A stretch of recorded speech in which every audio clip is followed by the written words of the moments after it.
Not all the time, but every day.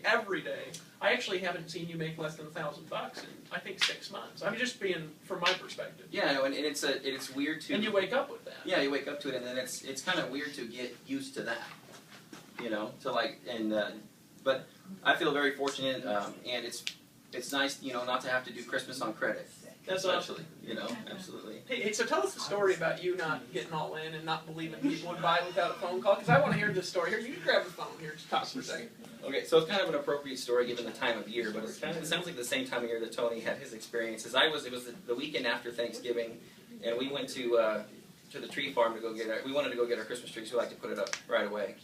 And I hadn't bought the Costa Rica Mastermind because I had also thought that people aren't going to buy that. I thought two things. I thought it was too big of a swing from 100 to 500 to not have to call anybody, you know, to make that, because I didn't want to do that either. I hate that, you know, calling and stuff. So I didn't buy it. I was like, well, okay. So we went off to I was on the way to the tree farm, and I got the email on my phone that said you just lost $500, and I thought it was like bullshit. I thought it was just something to make me open the email, which, you know, like.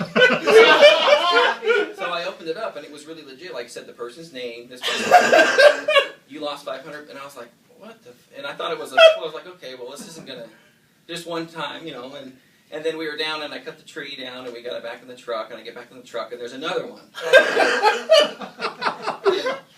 and same thing, so I was like, okay, and I went home, I got the tree out of my truck, I put it up in the living room, and I did a video that said, hey guys, this is my frickin' $1,000 Christmas tree right here.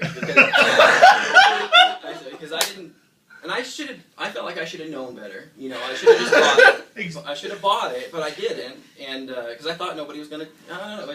So I shot that video, and I said, "This is my $1,000 Christmas tree." It's because I didn't take action. I should have known better. You know, but luckily I was able to stop the bleeding at 2 sales instead of 3. Yeah. And then after I shot that video out to like my little team that I had there, I had made like 5 sales that weekend from that. So you know, it was kind of a funny thing. I was, you know, making fun of myself for not making the right decision. You know, but luckily now it's, you know, for some people it could be a $3,000 Christmas tree. This time, you know, so yeah. That was like the biggest thing for me is, okay, you know, now ever since everything's came, I just buy it. Like, you just get it, you know, because it's great content, it's great product, and you know, the potential to make the money with it is awesome too. So that's my story. Yeah, as I say, don't have a $3,000 or a $5,100 Christmas tree by not, you know, like deciding, you know, not taking action. That's the funniest thing I've heard. I have not heard that story. Well, the funniest one I've heard now is actually a guy missed 3 master's course sales. Oh, no. Yeah, so he got three emails that said, you just lost a $3,000 commitment, and then he said shit.